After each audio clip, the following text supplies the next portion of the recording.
Everybody. Welcome to a joint B'nai B'rith Social Blueprint webinar that really, the genesis of this actually is from a few months ago. We held an event for aged care at Caulfield Shul, and we really spoke about the three areas of it, if you will, which is home care, retirement villages, and aged care. And out of that discussion, one of the big buzzwords, if you will, Jodi, was ACAS, ACAS. What does it mean? What is it? How does it come about? And essentially, it's an assessment. But we are very, very fortunate tonight to be joined by Jodi Samuels, because Jodi has a lot of experience in the ACAS world, as she's going to discuss with us, in all shapes, ways, and sizes, and so forth and so on. But again, this is really coming from you and from that initial discussion there. And before we get into it, we just want to say two things. Firstly, on behalf of B'nai B'rith, thank you so much. The organization, it's been around, I'm sure so many people know it, for 75 years. It helps in so many ways in the community here with impact projects, charity work, mental support, the list goes on and on. Elena Ahrens, I don't know if you're there or not, but thank you so much. We really appreciate it. And then on our side, obviously at the Social Blueprint, we're known for interviews, but we are so much more than that. We have an events calendar, what's going on in the community, an entire resources guide. So head on over and sign up. And one of the events we're trying to bring you is these types of events now. Jodi, welcome. Thank you. Hey, Jodi, ACAS. It's a big buzzword, if you will. Maybe just talk to us a little bit about your experience and what is it? Okay, so ACAS stands for the Aged Care Assessment Service. Right. And it's a service that sits under the Commonwealth government. Right. And it's exactly that. It's an assessment service in terms of getting government funding for certain approvals, which you need to be eligible for. Right. Okay.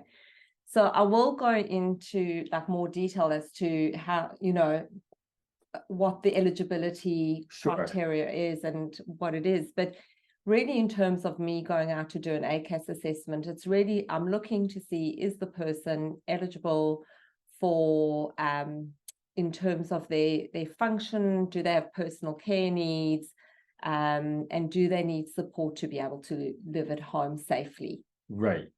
So, and that's like the first point, because obviously most people, let's face it, they want to stay in their home probably as long as possible. Yeah. So it's not really the first port of call. Interesting. So tell me about that then. So really, in terms of entry level of care, you're looking at, now, again, I'm going to use a lot of, I suppose, terminology or jargon. Yeah, jargon, and that's unfortunately the other thing is that there's a lot of jargon, and if you don't use the correct jargon and terminology, you're not going to really get what you want at the other end when you do phone to request services that you want. So that in itself is a hugely important point then. Yeah. So when I say to you, okay, the first thing is entry level of care is CHSP, which is the Commonwealth Home Support Program. And that's really funding for people to be able to stay at home, but it's basic care, it's entry level care, and that's really mostly provided by the council services. Okay. And I'm going to go into that as well in terms of what they actually provide. Right. In terms in terms of ACAS, it's really looking at the next level. So it's what the Commonwealth Home Support Program can't provide, and it's when people are needing like more complex care needs. Understood. And also, by the way, everyone, these acronyms that Jodi said are so important. We'll have a cheat sheet on them, so don't worry. Okay. All right. So yeah, there's a lot of information out there in terms of what to understand. Yeah. With the services. Now, the most important thing now with this new My Aged Care system is if you're over 65, the only way you are going to be able to access any of these public health or government funded services is to register with My Aged Care. Okay. Okay. Now, My Aged Care is really the umbrella that we all sit under. All ACAS sits under, the council sits under, the community health services sit under. So it never used to be like that, but that changed about 7 years ago, and we all now fall under that. So say if you want to have you want a referral to an exercise group at Caulfield Hospital, right, for example, at the community health centre there. Like I wanted to try and organise something for my father. Right, sure. So, and I went. You're living it. Yeah, I went online, and the first thing is with a referral, you've got to be registered and you've got to do your referral through My Aged Care. So, first and foremost, for any of these services, whether it's council, getting an ACAS assessment, getting referrals for any allied health, you want to register with My Aged Care. And how hard is it to register? Is it just literally putting in details, or? Yeah, it is pretty much. Look, I don't work on that side of Right. things. I'm on the other side because I'm an assessor, but I did go online. Because you did it, you said right. I did go online before to just see what they're really wanting. And they're basically saying there are 3 steps to it. The one is to actually tell them what you're needing and what you're wanting. And that's really in terms of your care needs, like what, and right, you know, from that aspect. The next thing is all your details. Yeah.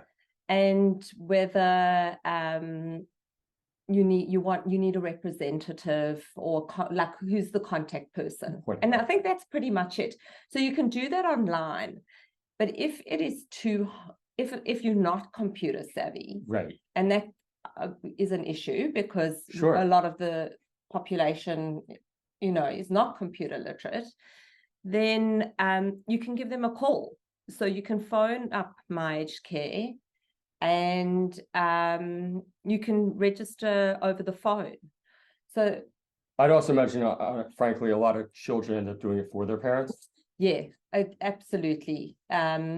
Either children are doing it for their parents, or if a doctor's making a referral for their client, they might be making that referral through to My Aged Care. But the actual initial registration, if you're wanting services and supports, is you need to register with My Aged Care initially. Okay, got it. So that's the first thing. And that's then the first step. Gotcha. So we've covered out. So CHSP, the Community Supports Program, you register at Aged Care, at My Aged Care, and then that brings you to ACAS at that point? Okay, so all right, so you register with My Aged Care, right? And then it's basically at that point when you phone up to let them know what you're looking for, they will decide whether you're going to go down the pathway of the Commonwealth Home Support Program, which is services from the council, right, or if they feel that your needs are more complex, you possibly might need case management, you possibly might need an approval for residential respite, and I'll explain some other approvals as well. But then they actually will funnel you into that direction. So again, if you're not direct about what pathway you want, like say if you are looking for residential respite approval because say your family's going away on holiday and you're nervous to be staying at home on your own from a safety point of view and you want to go into respite, yes, you need to have an approval so that then it's subsidized and you're not paying $200 to $250 a day. Then if you've got the approval, you're paying between $47 and $50 a day with that approval. But again, you've got to be eligible. You've got to have care needs. You can't be independent, driving around, you know. You just want to take a holiday. Doing your thing. You've got to be eligible to access that subsidy and that funding. But you've also got to direct it at that point, because otherwise a lot of people say, but I wanted an ACAS assessment, Right. but I got another assessment, and I wanted a home care package, and I thought I was getting a home care package, but that never happened. I had an assessment, but that never happened. And I'm sure this happens all the time. All the time. Yeah. So I think that what you're saying is you do have to have an idea of what you want ahead of time. But now that leads to the natural question, which is, what if you're not sure? Okay, so firstly, I'll explain a bit to you in terms of the differences between the, say, council CHSP services, and there are other providers that provide that Commonwealth Home Support Program. They get funding from the government, so it's not just council. There are providers, like I think Jewish Care is a provider. So it's not just the council services. So in terms of the council, we're really looking at people wanting to be at home safely, or say if their children aren't available at all times, or they've got their own lives and they've got family or work commitments. Sure. You just want to possibly put some supports in place. Right. The council will provide, firstly, they will provide cleaning, but it's usually just like fortnightly. Again, won't be the kind of cleaning that you're expecting. Okay, right. It's basic cleaning. It's really, the hard cleaning. It's cleaning the toilets, bathrooms, showers, vacuuming, mopping, and if like you need your linen changed. So it's that kind of thing. Right. But I often say to people, like people say, no, I'll change my linen. And I'll say, but if you've got a back problem, why are you doing that? Because it's just going to be exacerbating your back problem by leaning and bending forward. Get the carer to change your linen. Right. They can change your linen. You put it in the washing machine, and then they can even help you hang it up afterwards, because if your balance isn't good and you can't walk outside to hang it up on the line, then that's, so all these little things help. This is really important and critical, because these are the practical issues in life. Yeah. So that's exactly what we focus on. We focus on like the functional and practical side of things. So when we go in and do an ACAS assessment, we actually do look at both streams, in that we look at everyone's function. Right. So their complete function. So, from a physical function to cognitive, to like memory, to continence, to their diet, their swallowing. We really cover the whole gamut, community aspects of accessing the community, shopping, meal preparation. We do all of that. And then in that, we also work out ourselves whether we'll refer to council, and people can start off with council services. Okay. Or whether we feel that their needs are more complex and that they would benefit from having like care coordination, case management, and need a home care package to be able to provide more flexible care supports to for their needs. And this, I guess, goes to my point where when you're assessing somebody, even if they're saying that they need X, can you generally tell if they need really X plus? Because I'd imagine a lot of times they need more than what they're saying. Yeah, no, definitely. And it's obviously it depends on, depends. But very rarely does it just one issue when somebody when they get older, it's multiple. And look, the other thing is a lot of people are very resistant to having services. And when we go in and do an assessment, we make recommendations, so no one has to have any of these services. We can recommend that for their safety, or, in terms of, say, someone, is very short of breath, or they have poor endurance, and having someone come in to help them shower and wash them, or even just supervise them because they're a high falls risk. It just means that it's, it's firstly preventing the chance of them having a fall if someone's just there to supervise someone getting in and out of the shower, because a lot of people don't like someone actually showering themselves. But then it's also the factor if they need to conserve energy because they short of breath and they don't have that respiratory capacity, then it might be that they do need that practical help, and and plus it's safe, so because they're not putting themselves at risk.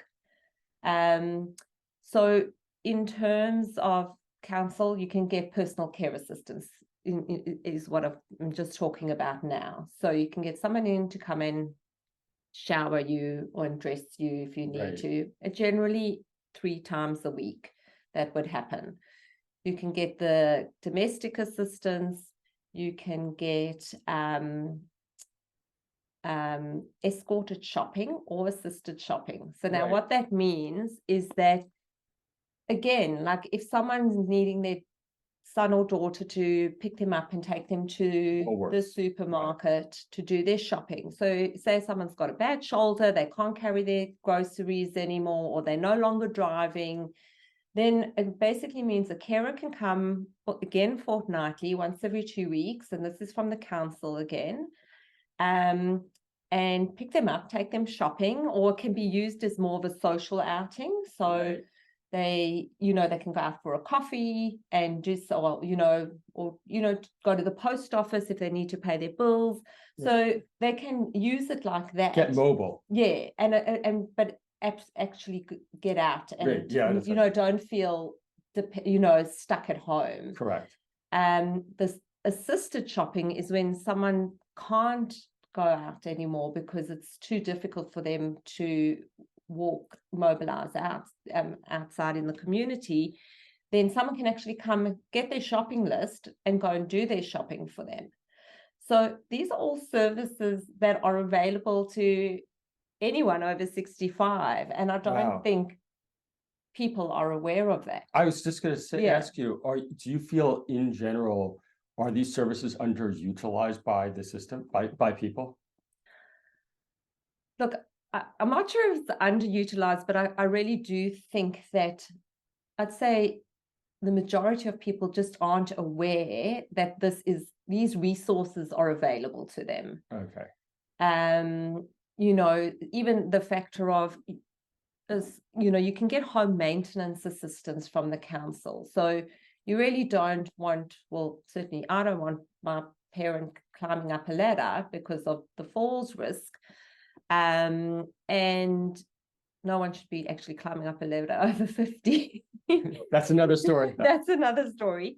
But so you can be referred to for home maintenance to the council, and they can come change your light bulbs, they can change your smoke alarm battery annually, they can do gutter cleaning annually. Again, they're not going to be doing, unless you've got a really nice council, they're not going to be doing washing of windows and things like that, but they can do things like that. They don't do gardening anymore. So I know a lot of people always ask about gardening, and gardening we don't see as a personal care need. That is more of a luxury. It's not that that's going to keep you safe at home. It's about, but most people see that as a priority, but in terms of us, it's not our priority for someone's safety. So that's home maintenance. So those, and the other thing I haven't mentioned about the council in terms of another support they do is if someone's a carer, like they're a carer to their husband or wife, or even a son or daughter is a carer for their parent. Right. And they want to go out because they've got their own appointments or some, just to have some respite themselves.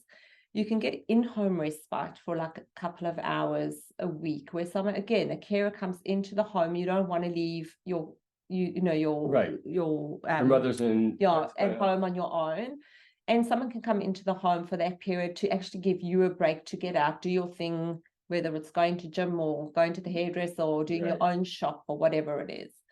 Just to get some space at time. Yeah.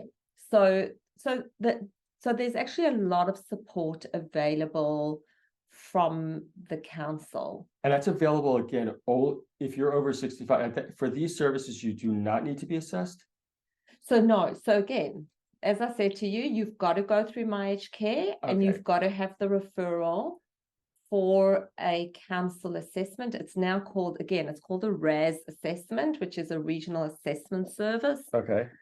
So it used to be a council assessment, now it's called RAS. But that's basically the council assessment, but with their assessment, they can only refer for those. I understand. For those services. And they can refer for also allied health, which is your physiotherapy, occupational therapy, podiatry, things like that. They can refer to community health nurses as well, if there's a need. And I'll explain to you what the need for a community health nurse is as well. So in terms of my assessment, the ACAS assessment. Sure. So I know this is why it's really confusing, because there are all these pathways. The ACAS assessment, we can do those referrals too. It's the same story as that you're wanting to get the referral through My Aged Care, but you're wanting an ACAS assessment for either a home care package, which is, as I said, it's more complex care needs, and you're needing care coordination or case management, basically. Right. And there are 4 different levels. Okay. In terms of the home care package. And I'm not sure if that was covered in the talk that you had. No, it certainly wasn't gone into that detail, but what I hear you saying is that the home care package, and it has various levels. Okay. Yes, and the various levels, we assess those levels as to the person's care needs. Right.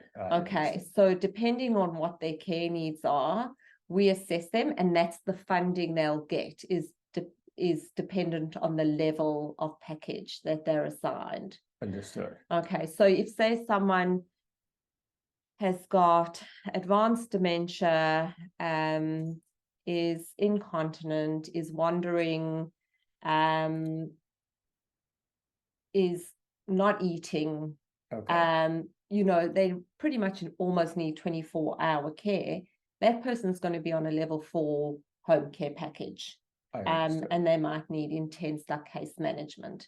Right. But someone else who's actually just needing some domestic assistance, some escorted shopping because they're no longer driving, then they might just be on a level 2 home care package. If someone's needing personal care assistance with the everything else, then, or maybe some meal preparation, you can get meal preparation or delivered meals from Meals on Wheels from the council, and they're also private providers, of course, with everything. Then that you might be looking at a level 3. So it's all about the care needs, and it's not sort of just picked out of nowhere. There's actually an Aged Care Act, and we assess according to the Aged Care Act as to what level the person is at. Yeah, I can imagine, because when you say package, the word that comes to my mind is it's never just one incident, one issue in itself. It's probably a series of issues that they're having. Yeah. So the other thing that might be happening at home is someone's not taking their medication reliably, and that's often the case. And so you don't actually have to be on a package for that. That if someone's having council services, we can often refer to a community health nurse, and they can come and administer medications like daily if that's needed, or come in and check, is the person taking their medications? So we look at all these aspects because those are all the things that make someone safe or unsafe in terms of living at home, especially alone, if they don't have someone else to be helping with them with that aspect of things. Right. It's just that account, and that's what you mentioned earlier about the community health nurse. At least there's an accountability factor, I suppose. Yeah. So Yeah, so sorry. Oh, no, so you're saying, so you have the four, at the home level, the 4 different levels of packages, and that's, Mhm. I suppose that's your first level of assessment, if you will? So in terms of ACAS, we do the approval for a home care package. A lot of people, I think because of the marketing of the home care package, everyone just sees that as like the ideal, funding to get. But I don't necessarily think, So, really the first port of call. I actually do think the councils provide really good services, including, and then plus besides for that, they provide social groups, and you can go to community health services for yeah, social okay. groups, and so there's a lot that's incorporated in that, at quite a nominal fee. Okay. It's not it's I was not gonna ask, expensive. but Yeah. and since you're mentioning it, so when you go through the Commonwealth CHSP, is that, can you, I understand that probably all the services maybe cost slightly different amounts of money, but can you just touch on it a little bit? Okay, I'm not great with the actual funding, in terms of the Commonwealth Home Right. Support Services. But you're looking at possibly, like, for showering might be $7 or Okay, $12. yeah, that's enough to know. Yeah, just so, but it's yeah. not thousands. I think the point I wanted So to that's get the to. whole thing, and that's why even in terms of, say, the cleaning, Right, you're not going to be getting the equivalent of your private cleaner, right. and you're not paying anywhere near But you're not the paying equivalent. $40 an hour Yeah, either. exactly. Okay. So you start out there, ACAS, you mentioned that it's not necessarily home care. It sounds like a panacea because you're staying in your own house, your own place, if you will, and you're getting, served. What makes you think that's not necessarily the perfect spot?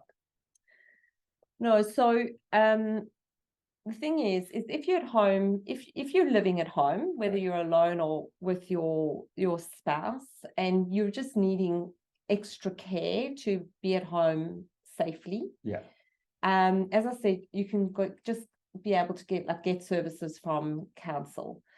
And if you're needing, we also dealing with a real, like, a large demographic of non-English speaking people as well. I know not yeah, so much on this call. possibly on this call, but if that's the case, with a home care package, they can better like provide people, like, carers that will speak their language. Okay. They can be more flexible in the times that they provide the services, where council's not as flexible with their times. They might only be able to do your shower at 11 o'clock in the morning, and that really might not suit you. So it's just a more flexible support. Right. But and there is a lot of support with the home care package, up until you get to the level 4. Now, in terms of the levels and the need, if you're assessed at a level 2, for example, and in a year or two's time, your functions deteriorated, your mobility's deteriorated, and you're really needing increased supports, and you're needing increased services, then you just have to request another referral for an ACAS assessment to go out to look at the level of care, to see, are you now eligible for that higher level package to get the increased funding to be able to get the increased services. And is that assessment, is it an annual assessment, or do you do it when you feel like you need it? No, so it's only when you feel that you need it. And basically, if you're on a package already, right, okay, then it's actually the case manager that needs to send information to ACAS to actually give us some kind of evidence to what's say, changed? like what's changed. And also often they'll say the budget's no longer, covering the services. Okay, So we inflation need, we need evidence. It's not just, well, because they want an extra service. It's about, well, what are their needs and how have they changed? So we'll actually go out and do a full another assessment, and it might be 2 years later, might be a year later, and see, well, does this person actually need, have they deteriorated, and do they need a high level of care? Because I'd imagine it happens all the time. I mean, I can think of a situation very close to me where, doesn't walk very well, and then all of a sudden in the last 6 months, she's having shortness of breath. Yeah. Something like that. Yeah. So absolutely. Now, the other thing, just to say, where I suppose ACAS isn't really appropriate, is that it's not for an acute situation, as in you're having surgery and so you're not going to be able to do these things and you want that help and support immediately at that time. For 6 weeks. Yeah. So it's not for that at all, because the thing with ACAS is when we go out and do an assessment, the person is actually should be at their optimal level of function. So they can't be medically unstable. They can't be like they've just come out of hospital and they're not at their optimal level, because they've come out of hospital. So you're not expecting them to be, running around. Right. They're more in the recovery rehab stage. We want to assess them when they've stabilized and we can see what is their true level of function. I see. Because you want to see their steady state, I guess, at that where they're functioning, what they would consider normal. Yeah. So sense. so someone just having, coming out of hospital and wanting services, ACAS for a home care package is not appropriate, but you might need a referral to My Aged Care for council services, because that would be appropriate, because someone is going to be needing, say, some showering assistance because they can't do that on their own because they've had a hip replacement and they can't do meal preparation. So going to get counsellor services, that's more appropriate in that situation. And I think that this is a huge point, because so many people, we are in the golden age of medicine, which means we have a lot more procedures these days, knee replacements, hip replacements, things of that nature, but they do set you back for about 6 to 8 weeks. Yeah. Okay. And I suppose like that needs to be an understanding there, that's not how it's used. It's really used to maintain people at homes, in their homes for as long as possible and as safely as possible. And that's our biggest thing, is that people are safe within their home environment. And so in terms of other ACAS approvals, right? So we've looked at the home care package. Yes. And yes, so when you just to clarify this, is that when you get an approval, so that just means that you're eligible for it. You go onto a waiting list, which is a national waiting list. Right. And then when the funding comes through, the Commonwealth government will send you a letter to say, now you've got the funding to actually access that funding. The only way you access that funding is by signing up with a service provider, and so these are businesses that have they've signed up with the government and are approved with the government. Like accredited. They're accredited. They provide the services. So that's how you access the funding to get your services. Is that it's not the funding comes to your bank account. You sign up with a provider, and then the funding goes to that provider, and then you work out with that provider what are the services that you need to make your life easier and to help you function at home more safely. Got it. It's a lot, but there isn't another natural follow-up to me, which is timing. And how long does it take? Okay, so yeah, so it is. So at the moment, and I think this is where people are really, this is what sort of stresses people out. In terms of getting an ACAS assessment, because of COVID, we were sitting at most probably a 6-month waiting list. And we've been trying to really bring that down and doing triage to really see, are there people sitting on that list that are real priorities? And sometimes there are people on that list that don't even know why they're on the list. And then we can, bump them off the list, So, yes, the waiting time is still long, but you want to make that referral, you want to get on that waiting list.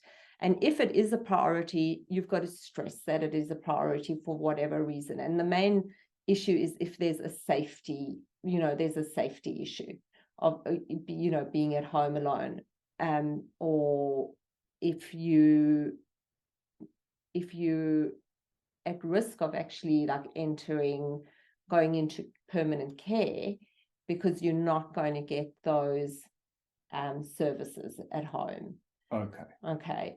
So that's just in terms of the referral for ACAS. That's not in terms of the waiting time for the home care. That's just to get an assessment with ACAS. Okay, is that we've got about a 6-month waiting time plus. In terms of the waiting times for the packages now, they're much better. So last year, or even a year and a half ago with COVID, the waiting time to get the funding for a package went up to 12 to 18 months, which was disastrous. And even if someone was a high priority, we were still looking at about 6 months before that funding was coming through the government. We don't have anything to do with that list or that, the waiting list, but we can see where people are at. Sure. I'm sure you hear it too. Now it's far more manageable. We're looking at maybe 3 to 6 month waits for the funding to come through, which is really not bad compared to what it was. Okay. And if you're a high priority, and again, there's criteria to be a high priority, that's a high priority for a home care package. Okay. So it means you get it faster, get that funding in faster. You're looking at maybe 1 to 3 months. Okay.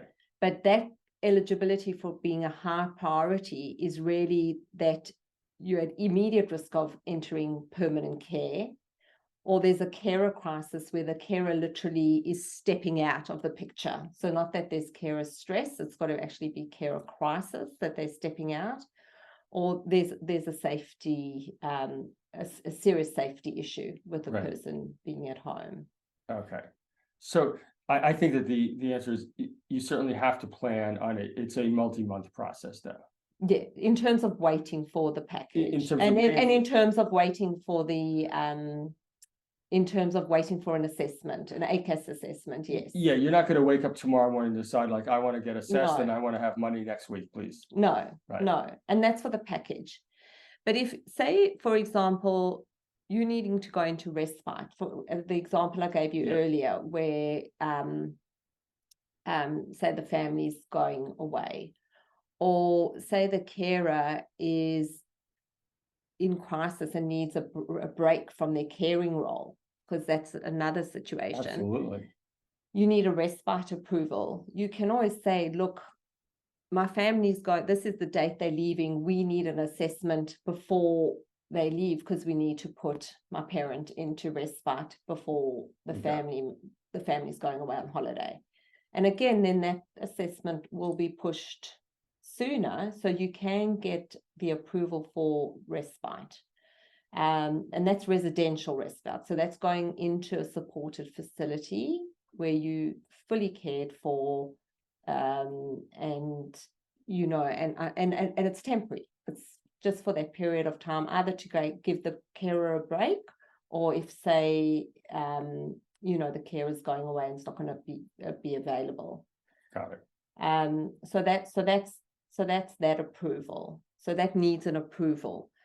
It's not the last thing that needs an approval. We can spend hours here, but we'll keep it. Yeah, we'll carry on going. It's really confusing and it's a real maze.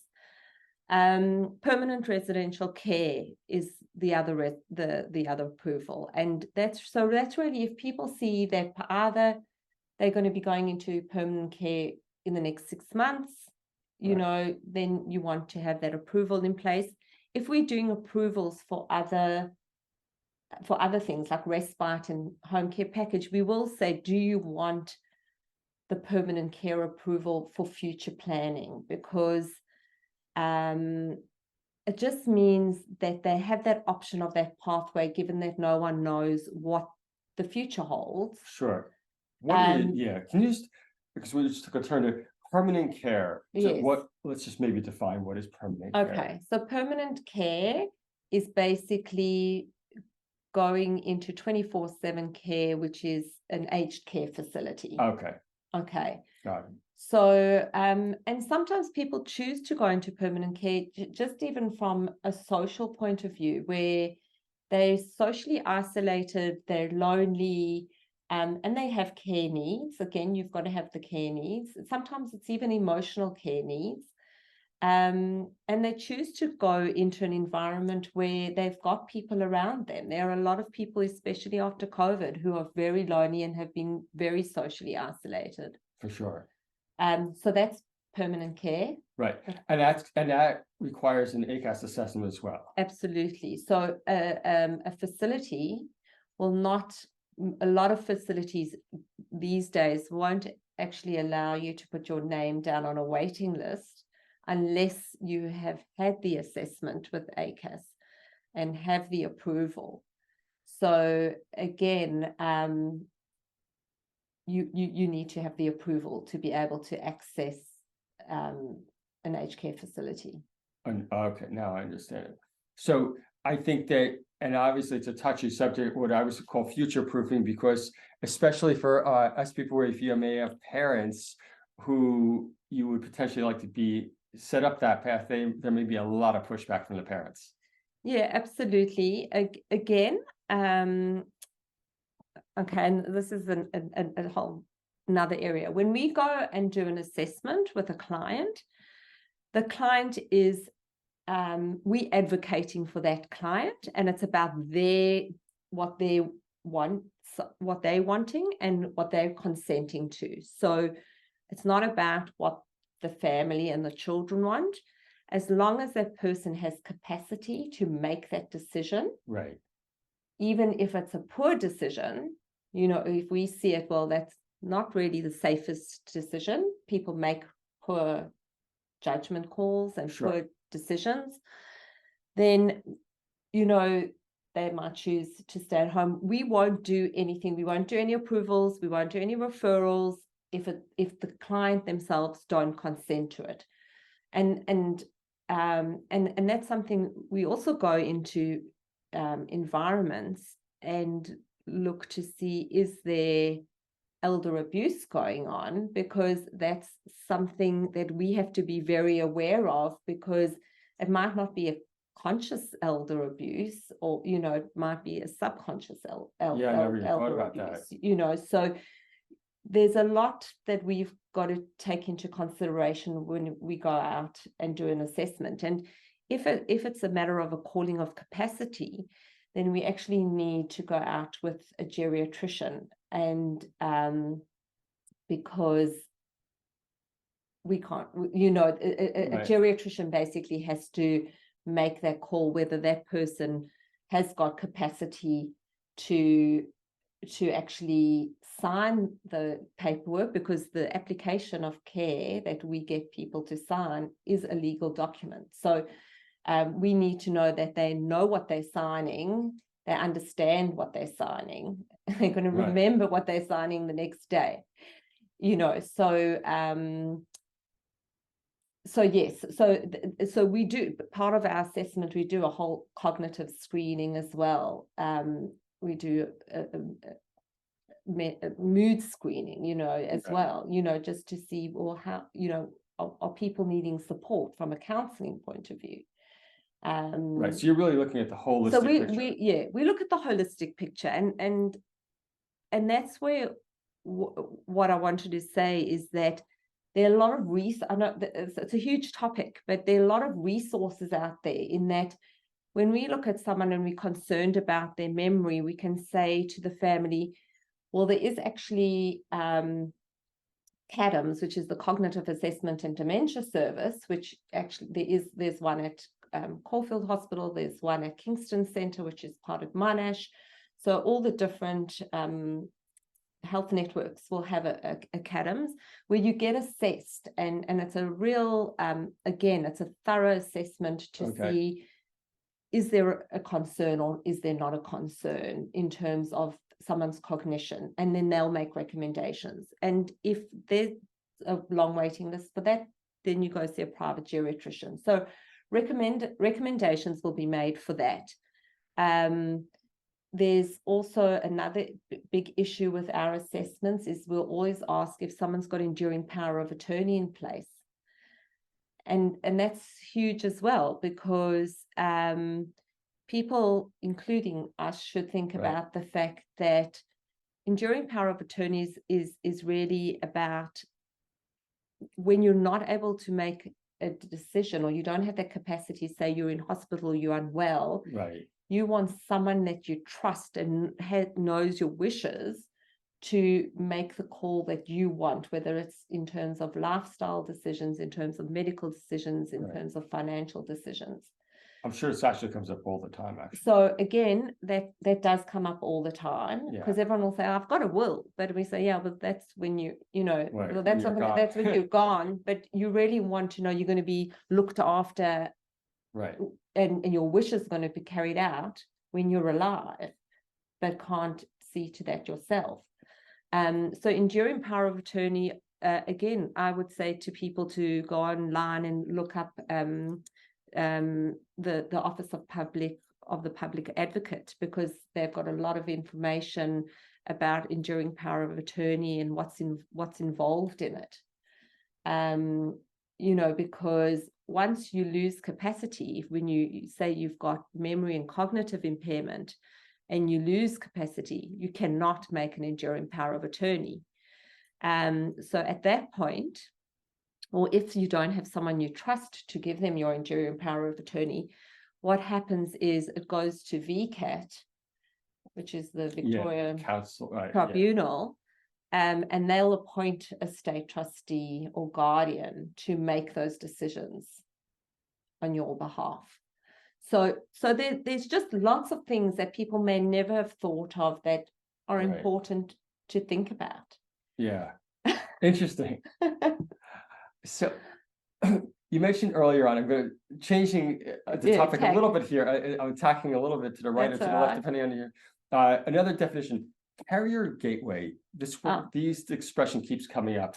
What is carrier gateway? Okay, so carrier gateway. So again, it's a new umbrella where we've got My Aged Care, we've got NDIS, we've now got carrier gateway. So before we could refer for carer support services directly, you no longer can we can't do that anymore. And the way it's done is, I'll just show you here.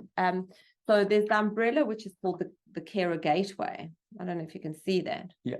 Okay. Anyway, the bottom line is if you're a carer, whether you're a child or a spouse, and you need support as a carer, you need to register with Carer Gateway.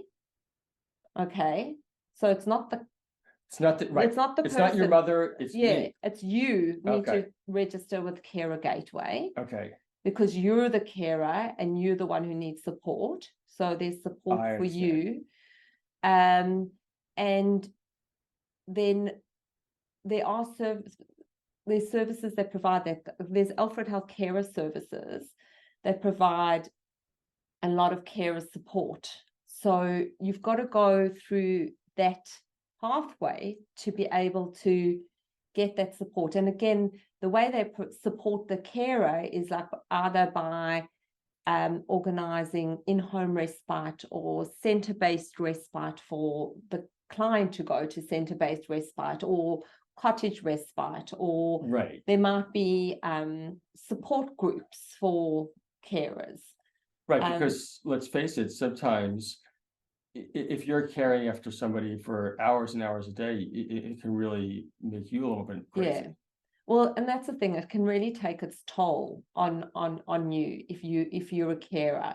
and you've really got to look after yourself to Sure. be able to look after your, you know, your Put on parent your own or life your jacket first, spouse. they say. Exactly. Right. So you it's important to know that there are these resources out there, you know, so that you can access it. The one other thing, just going back a bit more, sorry, Yeah, I that's know I'm okay. hijacking you. No, absolutely. In terms of when I was talking about enduring power of attorney, but there's another service again that sits with the health networks. Like again, it sits at Caulfield, it sits with Monash, and I'm sure all the other health networks.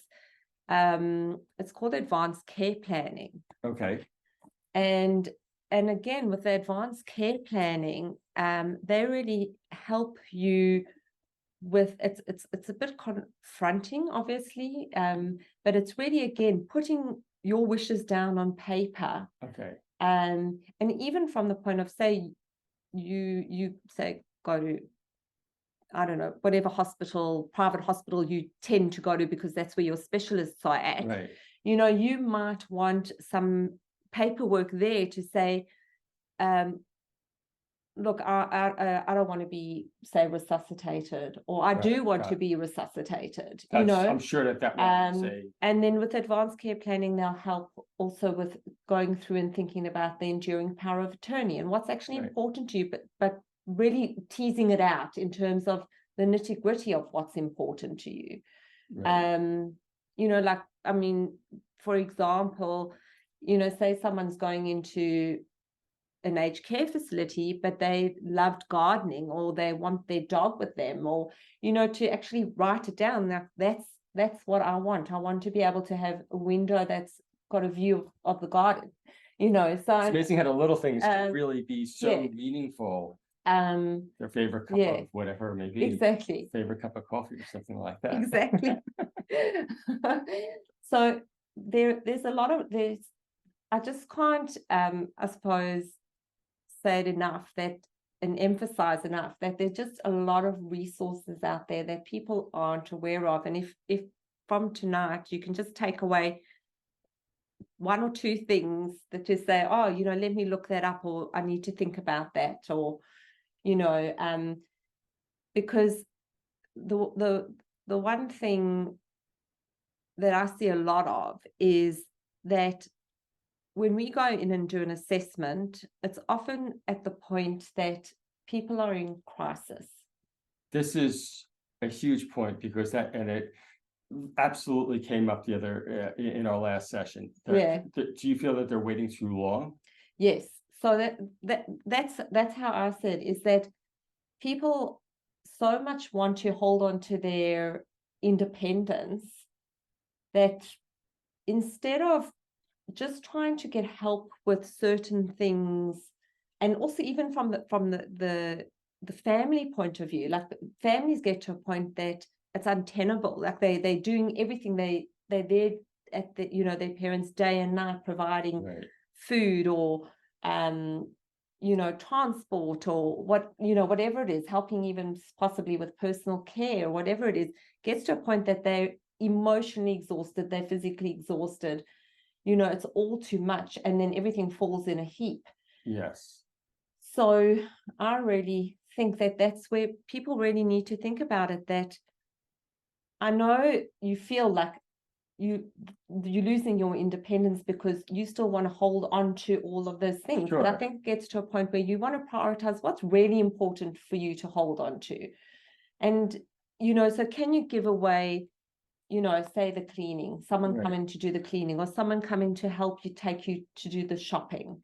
And then your child, say, doesn't have to do that aspect of it, or get delivered meals, you know, on the odd occasion, so that if you don't feel like cooking every single night, you know, put that into place. You know, just be kinder to yourself and say it's okay to get some support. It's okay to get some help.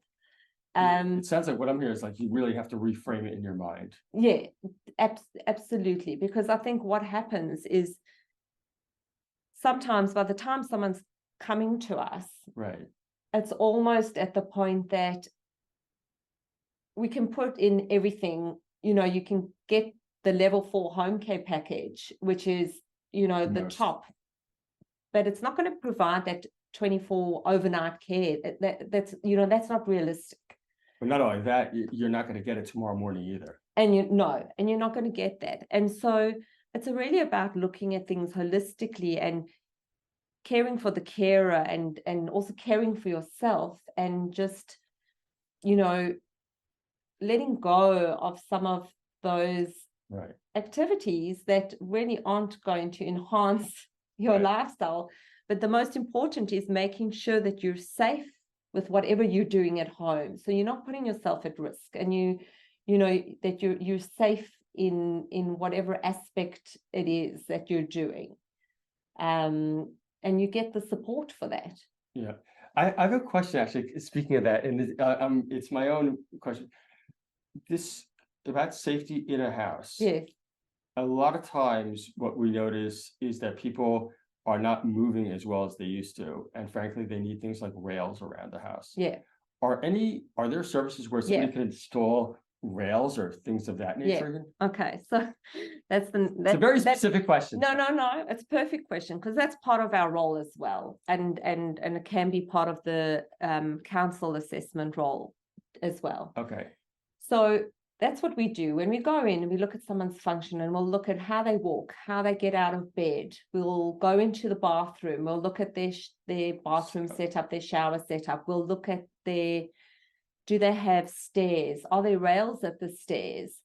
And if say for example, say they're not walking well. Right. So they're unsteady. We'll say, okay, are you happy for me to make a referral to a physiotherapist? They can do a gait aid assessment, and they can look at, prescribing an appropriate walking aid for you. And again, a lot of people are resistant to taking on an aid, but the flip side of not being steady and having an aid is having a fall, landing up with a fractured pelvis or a hip. Yep. And, it's downhill from there. So yes, so we will refer to physiotherapy for exactly that. And then we make referrals to occupational therapy, especially to look at to do a home safety assessment. So they'll look at the stairs to see, does a banister rail need to go somewhere? Does the grab rail need to go into the shower, or outside of the shower to get in, or by the toilet so someone can help stand up and sit down safely? And do they need equipment for getting dressed, or do they need like some kitchen training with equipment to make their function in the kitchen just safer? Okay. In terms of how they do things. And also there's a lot of equipment that you can get, say for the kitchen, if it's too heavy with a big kettle and someone's got arthritis in their hands, you can get like rocking kettles, and that are smaller, so they're not so heavy, So we'll get occupational therapists to do that. In terms of the installation, we'll do a referral to council for home modifications. Okay, so that's the category is home modification? Yeah, so the category is home modifications. Okay. And the occupational therapist will then put it through to council to do the installation. And yes, there are costs for that, and costs for rails, I don't think they're on the cheap. It's cheap, but it all comes down to safety in the home. Right, that's the big tag. Yeah. Got it. Okay, everybody, we're lacking up on about an hour here, and we could go on for 2 or 3 hours, but we're not going to do that, and we'll all be tortured. I wanted to open it up now for questions. If anyone has any questions, just ask it in the chat. Good question. Are the services means tested? Okay, so in terms of council services, it's not means tested at all. In terms of the home care packages, right? Again, so with the home care package, basically, if you're a pensioner, a full pensioner, you're supposed to pay 17.5% of your pension up towards the package. Okay. Okay. And if you're a fully funded retiree, then you're supposed to go to Centrelink and they work out how much you're supposed to contribute. So there's supposed to be a contribution. What happens with these packages, because it's so competitive, is that a lot of them say, and it's just something to be aware of, it doesn't mean that you shouldn't go with a provider or go with a provider, but often they'll say, oh, you don't have to pay, you don't have to contribute. There isn't a contribution. Okay. But the thing is what the contribution has to come from somewhere. And what they do is they actually take that funding out of your funding, so you're not feeling like you're actually having to pay towards it, but all that means is that you then get less services. I see. Right. So in other words, if you're allocated $1,000 of services, you may only wind up with $880. Yeah. Okay. Yeah. Okay. So council services are not mean tested at all. The home care package, there is a contribution that needs to be made, and so the home care packages will go through Centrelink to find out what your contribution is, or as I said, they'll just take it out your package. Okay, so be careful out there. Well, thank you everybody for the nice comments. Neighbor, thank you so much. We at the Social Blueprint, thank you so much.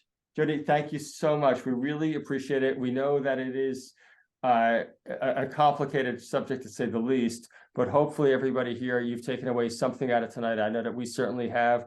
If nothing else, be prepared. Yeah, absolutely. And I hope it hasn't been too overwhelming, but it is an overwhelming subject and it is a maze. So I hope you can take something away from this evening. Thanks a lot, everybody. So thanks, Greg. Okay, bye-bye.